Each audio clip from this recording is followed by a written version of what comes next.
So now we're going to mention a number of reasons that why should we follow, or basically answering the question that why should we take the understanding of the companions. And there's 4 points there, but we're going to mention 5, inshallah. We're going to mention 5, inshallah. The first reason as to why we should take the understanding of the companions radiallahu anhum, firstly, due to all of those ayat and ahadith regarding their virtues. All of those ayat and ahadith regarding their virtues.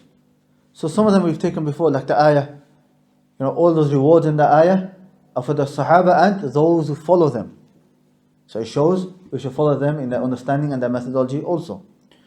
Also, Prophet said, "Khairun nasi qarni," the best of people are my generation.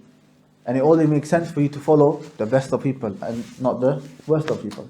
So, and all the other ayat and ahadith that we haven't mentioned. Point number 2 is because the revelation was speaking directly to them. The revelation was speaking directly to them. What this means is that the Quran is addressing the whole of the Muslim Ummah, it's a whole of mankind.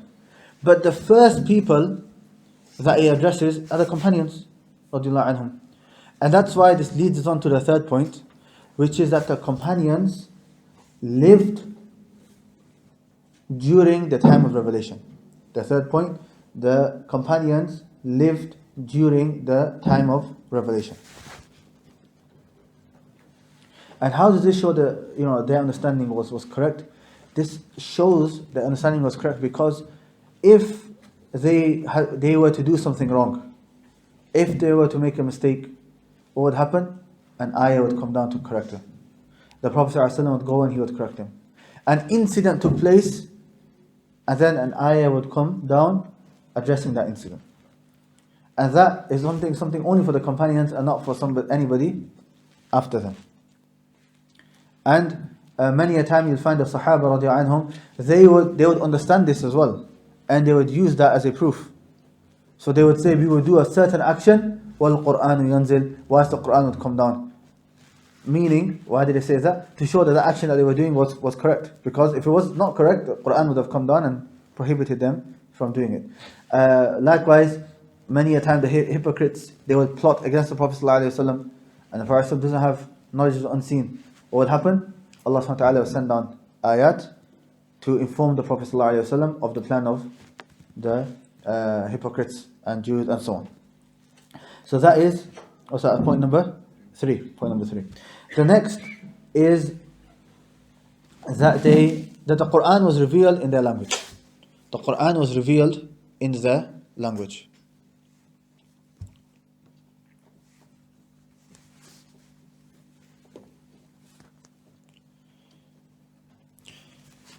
So when the Quran was speaking to them, they understood the Quran. They did not need a translator, a translation, or anything like that.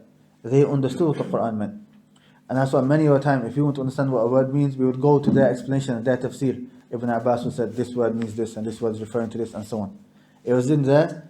Not only did they understand the context, because they were living during the time of revelation, but the wording itself, and because of how high their language was, they understood what was meant by those verses. And lastly, point number 5, add this on, point number 5 on inshallah, is that they acted upon their knowledge. They acted upon their knowledge.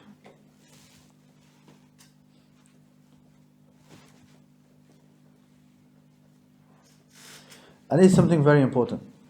That the Sahaba radiallahu anhum, we know the famous narration of some of the Tabi'in had said regarding Uthman and Ibn Mas'ud and other of the Sahaba who would teach them the Quran.